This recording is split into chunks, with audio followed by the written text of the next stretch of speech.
welcome, welcome, and welcome. I am super excited. This is happening. My name is Tega Dominic. I am overwhelmed. I feel so overwhelmed. I do not even know how to feel. I am happy. I am before you all, and it feels so amazing. But before we begin, I will state this out.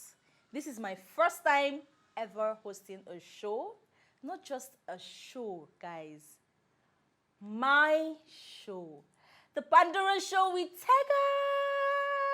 Guys, I pray we grow on this together. Just sit back, relax, and join me on this journey. But before we go on a quick break, I'd like to read out my Pandora pledge because una no easy. So, I throw away my right to remain silent. Anything you hear on this show should not be used against me anywhere, I beg. Because una know the easy, una dey waka with generator rope. But last, I promise to serve you small bass boss, featuring a little infotainment, a pinch of serious stuff with a sprinkling of violence. That's all. We'll be right back.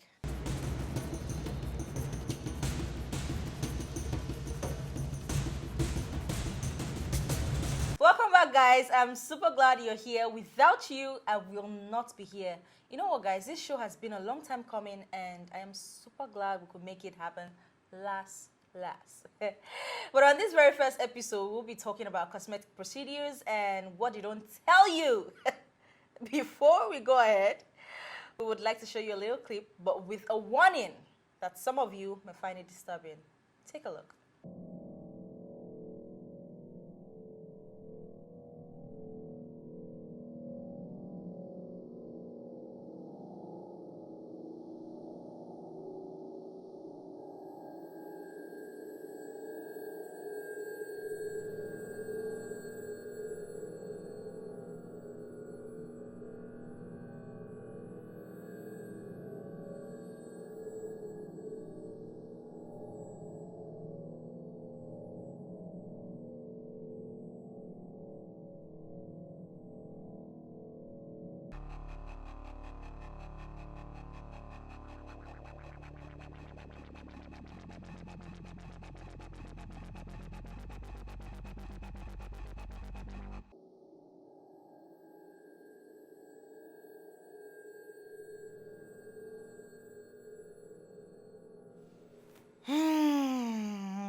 I'm even cringing myself. Okay, guys, so it's out last. What to do? So this is it, yeah. So I was having this chronic back pain, and I needed solution for it. So I got to the hospital, and I was just told, hey, if you want to go through that dimension, the money go cut your neck. So I decided, I was advised that people who have chronic back pain, if they lose weight, it's going to reduce. I mean, I don't have the stamina, I don't have the strength for now. I'm looking for money. You get me? I'm looking for money. So the best solution is just, I decided to do liposuction, and I did in the amazing hospital, or facility as they call it, facility Grandville, almighty Grandville. Okay, so with me today to talk about my journey with me is the amiable, you guys, the most, she does the most. Okay, let me start by her nickname. They call her Dr. Parrot. Guys, welcome Dr. Bianca. Dr. Bianca, I'm so happy you're here. Thank you so much for coming. Hi, Tex. Thank you for having me. She's very shy, you. You guys, my doctor, she's always behind the marks. My leg out. I'm so happy you're here. You're so beautiful. Whenever I hear this, why is always busting? Okay, so Dr. Bianca, a little history of cosmetic surgery in Nigeria. Okay, so I'll say that cosmetic surgery has come, it's been here for a while. As far as I can remember, I know the era of Modupe, right? Okay, let me start with, plastic surgery in a whole. So we have, as far as I know, plastic surgeons in different, medical centers and all that. But majorly, they specialize in, they do mostly reconstructive Surgery procedures, yes. procedures. But the cosmetic aspects, I would say personally, I started hearing about plastic cosmetic surgery during the times of Modube. I think she was, inviting doctors from abroad to come here and perform surgeries. Right? Some And money. then the era passed, and it became very common for Nigerians to probably go abroad to have these surgeries done. And then we started having our indigenous doctors, we can do this, we're all trained in the art. I understand that, for a country like ours, or for Africans, we feel like if an Igbo man has not touched your body, Right. it's not started. Right. So it was difficult in the beginning for people to begin to trust, the doctors. Indigenous doctors, yeah. Exactly. So over the years, the market is competitive. A lot of doctors doing wonderful, amazing jobs. We have people coming in from all around the world into Nigeria. So it's like a medical tourist thing now. So that's as far as it's come.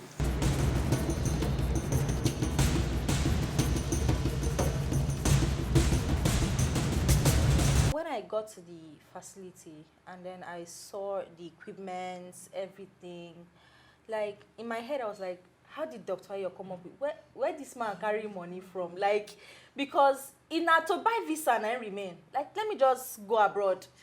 Literally, how is it like in the facility? Okay, so in the hospital, let me talk about two perspectives. If you are coming in to have your surgery, most people just want to come and leave curvy. Our own side, we're thinking about safety. Right.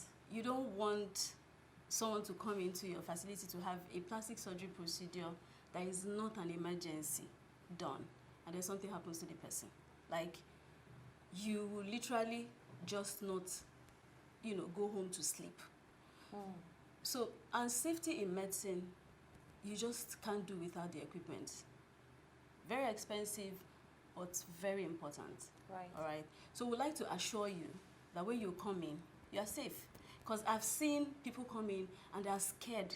Just like me. When you talk about you want to do your surgery, I want to have the curves, I want to do this. Some people think it's just, like makeup, Yeah. you just come in. But when, they come in now for the surgery and we start talking about all the tests we need to do, they start like, is this not like something, So the equipments are there because things can happen. We can run into emergencies and we need to take care of it. Do you understand? So in most cases, people come in, nothing, everything goes smoothly. But in some cases, we will need that extra, care. We have not just the equipment, we also have the specialists in other fields, cardiologists, intensivists, anesthesiologists, So we use them. So all those when people necessary. were present in the theater that day I had my procedure? No, they weren't present. We have the anesthesiologists, all right? But remember, we've already screened. Yeah, that's true. So when your risk is high for a particular disease or something, we'll have to invite the specialist in that field to see you.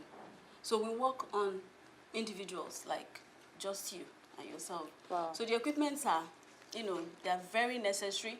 So even though the plastic surgery is expensive, like I always say, health is, not me really, but, there's a saying that health care is not cheap. And I mean quality. It's actually healthcare. not cheap. Quality health care is not cheap. So, and things like plastic surgery, aesthetic, cosmetic procedures, they are things that I believe and every other doctor believes that nobody should die having these surgical procedures. When I was, I thought about it, when I said, okay, I was going to do liposuction, I thought about it. And then I remember this information someone gave, like, this thing is 50-50, Joe. Like, people actually say these things, and it's more like you and I were going into the theater and I'll die and you come out alive. That's 50-50. Exactly. You know, so what has the trend been in recent times? Like, how markets? Okay. How do people, like, okay, they'll hear, oh, somebody died and they still want to go for it. How has it been? Okay, so let me start with the 50-50 thing. We hear it a lot in the comment section, in the consulting room. It's a common, misconception. It's a misconception because it's not a fact. 50-50 means that if two people go in for surgery, one will die. Right. That's 50-50. And that's not true. That's not true. In fact, the deaths that are recorded compared to the people that are doing plastic surgery is, at least in Nigeria, I know it's less than 1%. So it's not a 50-50 thing. So with the way we assess you, if you're not fit for surgery, we won't take you in. We will not take you in until you are certified fit. The market, like you said, the market is there. The market is booming, is thriving. And anybody that is saying that there's no market is lying, Right. The only thing is the gym people, the waist trainers, You say it's the gym people. and the slim tea people that are taking our credits. Oh my God. You know, like a understand? whole lot of people, like I know people that have literally had this procedure and then say something. These doctors don't get enough credit. They don't for give this. us our They don't get accolades. enough credit for it because why? Well, I won't blame But them exactly, because, exactly. in a country like ours, we're really, really hypocritical. And I'm going to say Everybody- this with my full chest. We're so hypocritical that people who do these things and they just like, oh, okay, because I say it, you that you are working out, what are you looking for? You're looking for a size 8. I'm going to go and pay my own money to get a to size just 8. make it easy. So why are you judging me? Why do you feel you're judging? Because I think people think about the risks. In all honesty, I've seen people that condemn this plastic surgery online. They will still, when they are ready. Like sometimes my boss will say, go have 4 children. When you are done, come back. Let's talk about this thing again. Do you understand? Some of them is money that is holding them. Right. Do you understand? So if you throw out this thing like, we're doing a free surgery, you see a lot of them come. And the truth is, irrespective of what people say online, the people that will do their surgery, they don't talk. They don't talk, right. They don't talk in the comment section. You know how busy we are. Like, so people do these surgeries, but the thing is, because of the environment where we are, the acceptance is not there. People are judged, and you don't even want anyone to know, because people have actually lost their homes, marriages, and all that because of the misconception about plastic surgery. Right. All right. So, and aside being hypocritical, I think that a lot of people don't have the knowledge. When you don't know about something, you just condemn it. That's why they say go for consultation. Yes. You know what, doctor? So they feel this like is it. Let's go on a quick break. Okay. Because this gist, my blood is boiling. Because there's somebody that has trolled me. We'll be right back, guys.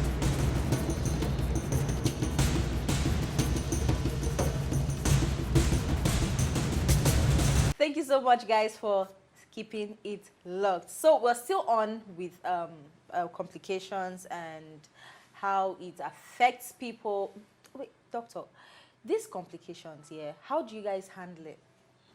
Okay, so let me start with complications. Let me break it down, right? So as with all things, issues or undesired effects can happen. So for us in surgery or in cosmetic surgery, like with all things, someone can, you can eat your food and sometimes you want to choke, you drink your water and, you keep it going. So, but for surgery, the first thing we do is, as you walk into the clinic, your procedure has started. So we educate you on every single thing you need to know. In fact, before your surgery date, you would have seen 3 different doctors or 4. Because you guys gave me a brochure, like I'm like... Exactly. And then we'll give you books to read as well. Things, explaining the procedure, and then we'll tell you to come back after this, after reading. You can come back again. If you have any questions, you ask, all right? So the essence is for you to expect or know what to expect after your surgery. But the problem here is a lot of people don't see cosmetic surgery as surgery. They just call it, I want to go do nyash. it looks like literally carrying something, putting in the nyash, and you know, like the way you do your makeup. So when they wake up and they are everywhere is painful, they are swollen. Dr. Bianca, please, let's talk about this pain. Like I always tell you, the day I went for my procedure, pain is she what? said pain is relative. Relative. I thought it was maybe, you know what, I could just chest it. What? Why was my mind different? Because I remember this lady that went viral, you know, at your hospital, Yeah. and it really that video gave me Gingered the you. courage, I know. because I saw how she was moving. Two days post post She up, was already twerking. she was. I was like, if this babe can do it, who am I? Yeah. In fact, why was mine different? Because even day 5, I was still wailing. Okay, so the thing is, everybody is different. Different people, different pain thresholds, yeah. and different bodies. Comparing both of you, she is of smaller stature, all right? So what it means is, the work we're going to do on you will be more than what we'll do on her. And then all these other after effects, the pain, the swelling, will now be proportional to the amount of work. So it's like saying you got boxed by 2 guys. And then as compared to when like 20 or 50, your body will tell you now. Do you understand? So for you, we did a lot of work. I remember your surgery took over 5 hours. Yeah. Hers was barely 2 hours.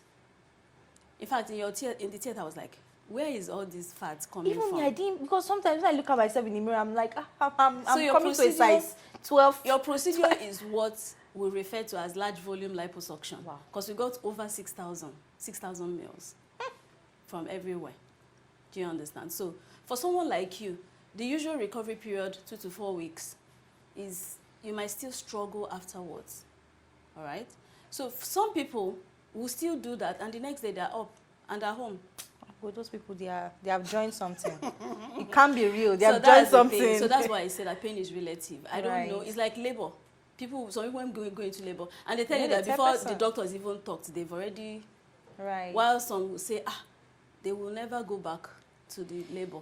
Can But the never thing go is, back. at least when you have the results, you use that one and console yourself. Well, that's, you know, when I'm crying, this back is paining me. And then I look at myself in the mirror, I'm like, But you disturbed me, Sha. I'm not sure you want to have a patient like me again. You disturbed me, Sha. Okay, so It was cool. Dr. B. Yes. So yes. what do you is it just in the whole when you have your consultations, people coming in for surgery, is it just women that come for surgery? Because I don't understand what's going on. Is it just women? Do you have men also come along? Of course, men. What kind of procedure do they do? Men do liposuction, they do tummy tuck, they do breast. And they'll do it, and then they'll not be shaming us. You know the male breast thing? Yeah, we do a lot of that. Oh, wow. To, removal. Then we do rhinoplasty, the nose, face, Botox, all those things. Men do it. In fact, laser hair removal as well. They do that. As long as you meet with the criteria. So when you come in for consultation, we'll look at you, we'll evaluate you, and then we'll go on. Wow. It's actually interesting They to do quite hear. a lot. Although, in recent times, we've done more of breast gynecomastia surgery, which is removal of male breast. So that's, yes. So you even told me you love your specialties, breast lift. Yes, I said my preference. Okay. Like, I love, breast jobs, yes. But not, the female breast job is different from the male one. The male one, we're removing it totally. Totally, yeah. Yeah, we're completely removing it, yes. Wow. So where do you see the cosmetic industry, or what's it called, the plastic cosmetic industry in Nigeria in the coming years, 10, 20 years from now? Well, let me go through the times here. There was a time when I would say people didn't really see it as affordable. So, but as with all markets, when you have, competitions, a lot of people setting up, part of the marketing strategy is for the cost, price and stuff to reduce. So sometimes I'm afraid if this will reduce the quality of services that are being rendered, all right? And as with all market that is booming, Another problem I see is people going into these specialties without the right qualifications. All right? And you know, I don't know if it's an African thing, but a lot of people don't seem to really want to get information before you go in, which was why I was telling you then that you need to do your assignment, dot all your I's, cross all your T's. Yeah. Who is my doctor? What is he capable of? What information can I find out? Can I take a tour in your hospital? I want to see what facilities you have. All right? But then what people just want is to just come, quickly do this surgery, hush, hush, hush, and then come out. And with this, they miss out on who am I leaving myself to? Because each time you go on top of that table, you're literally saying, doctor, you have my life. You know? So who are you leaving yourself for? People need to start thinking. People need to start asking questions. They need to start, you know, taking these things seriously. Otherwise, in the next few years, there will be a lot of people rendering these services. Like my neighbor can actually... Exactly. What'd you say? My neighbor can actually... Exactly. Like, I was watching one skit, they say, I did it in Yaba, 2-5. Yeah. You know, that kind of, let's just go and fix it. I can do it, I can do it. And aside that, I'm also hearing things. Some of our clients will come, they will say there are things that people are injecting in their butts now, you know, to just make it bigger. And they are creating problems and problems and problems. No, let's take it back to that. I did it in Yaba. Okay. You know what? Let's take. So we're going to go into the street. we're going to go into the street, and we're going to ask questions from people. Right. You know, let's hear their views. Exactly. Yes.